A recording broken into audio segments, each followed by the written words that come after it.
Terima kasih Anda masih bersama kami di Sudut Pandang. Kita akan ke Pak Sukidi sekarang. Pak Sukidi, tadi kan Robert sudah menjelaskan pentingnya kemudian dialog antar agama begitu untuk tadi menjembatani pemikiran setiap agama seperti apa dan kita saling mengenal gitu. Nah, tapi di Islam sendiri sebetulnya organisasi cukup banyak gitu ya. Ada NU, ada Muhammadiyah dan ada beberapa juga organisasi yang lain mungkin yang tidak sebesar NU dan Muhammadiyah gitu.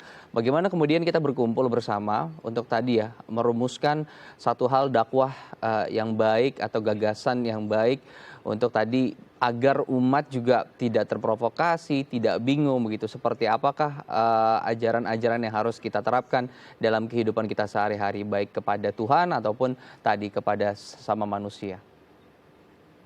Saya kira itu ide brilian, Mas, ide brilian.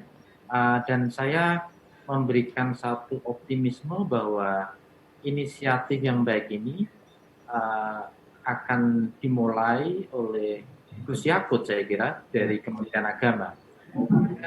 Salah satu statement yang buat saya cukup impresif dari Gus Yakut adalah penekanan bahwa beliau meletakkan dirinya sebagai menteri semua agama. Bukan hanya menteri orang NU, bukan hanya menterinya umat Islam, menteri semua agama. Saya kira ajakan dan satu statement yang terbuka ini akan memberikan inspirasi kepada lembaga-lembaga sipil Islam di Indonesia, NU, Muhammadiyah dan lembaga-lembaga keagamaan untuk duduk bersama, diberikan satu forum di mana mereka kembali diingatkan tentang komitmen mereka terhadap bangsa, terhadap kebinekaan, terhadap kebersamaan, terhadap kerja-kerja kemanusiaan. Saya kira kita rindu pada misi Kementerian Agama yang dulu memberikan satu model tentang kerukunan antarumat beragama. Karena kerukunan itu yang sekarang terkoyak akibat masyarakat yang begitu terbelah secara tajam. Saya kira visi dari Menteri Agama itu sendiri memberikan satu optimisme awal tentang bagaimana kerukunan, dialog, dan kerjasama antarumat beragama dapat diimplementasikan dalam kerja-kerja kemanusiaan, dalam kerja-kerja ekonomi, dalam kerja-kerja kebangsaan, kerja-kerja keumatan, sehingga kita menjadi lebur dalam proyek kekitaan. Itu artinya kita lebih menekankan aspek kita sebagai warga negara, sebagai bangsa Indonesia yang tidak lagi melihat identitas agama, tapi melihat semangat kebersamaan kita untuk membangun Indonesia yang berbineka. Tapi kemudian kalau kita lihat apakah konsep dari gagasan moderat, Islam moderat seperti ini masih relevan ya di kondisi kita seperti sekarang? Saya agak kurang setuju dengan istilah moderat ya. Di Amerika itu konsep moderat itu kurang begitu enak didengar gitu. Karena itu menunjukkan satu sikap yang lembek. Sebenarnya Gus Yakut, Menteri Agama yang terbaru, memberikan satu statement yang bagus sekali bahwa semua umat itu sama di depan hukum.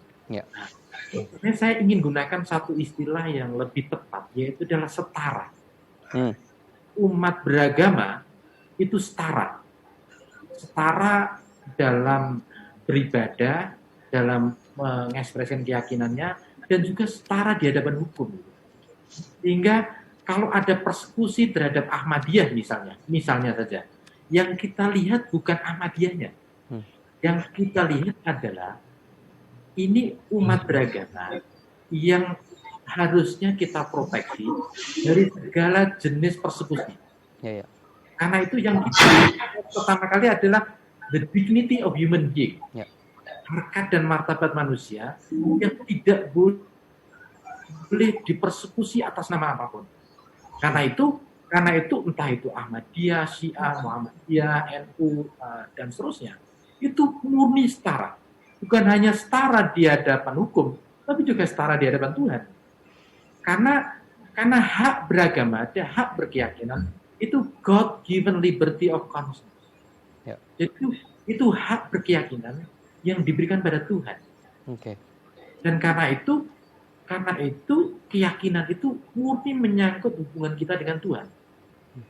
Negara itu tidak boleh masuk ke tingkat keyakinan yang sangat personal.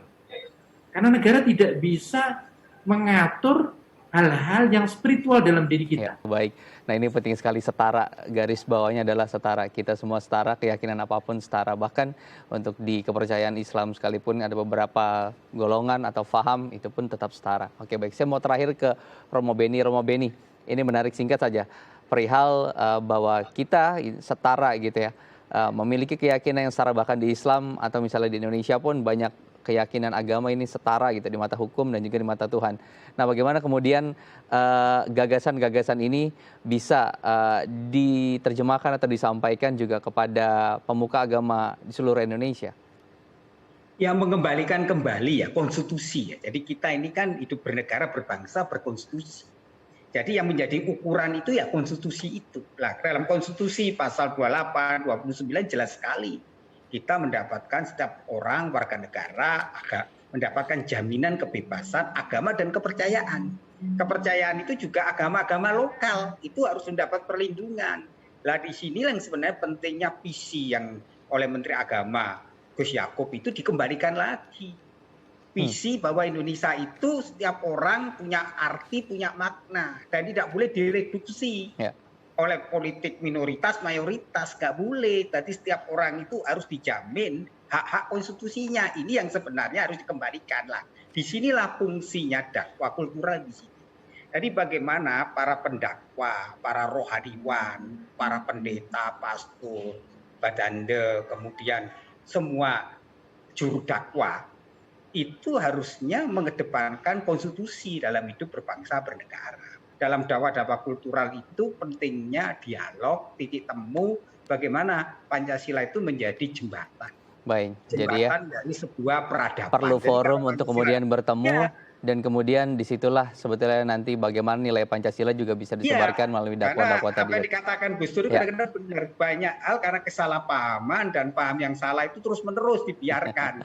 Sehingga yang seperti ini, maka kita harus berani mengembalikan konstitusi itu menjadi hidup bernegara, berbangsa. Bahwa kita percayalah harus ada sebuah kemauan bersama untuk mengembalikan lagi agama itu menjadi inspirasi batin, bukan menjadi aspirasi kepentingan politik kekuasaan. Baik, Romo Beni dan juga Pak Sukidi, terima kasih telah berbagi pandangan di sudut pandang kali ini. Semoga masyarakat bisa tercerahkan dan juga paham begitu bagaimana mereka harus mengambil tindakan dalam menjalani tadi kepercayaan mereka kepada Tuhan dan juga bagaimana mereka akhirnya juga berbagi kepada sosial di sekitar mereka. Terima kasih Romo dan juga Pak Sukidi. Sama-sama. Ya pemirsa, terima kasih Anda telah bergabung bersama kami di Sudut Pandang. Saksikan episode selanjutnya Sudut Pandang dengan topik-topik yang menarik lainnya. Saya Muhammad Syari mewakili seluruh kerabat kerja yang bertugas. Pamit undur diri, terima kasih. Sampai jumpa.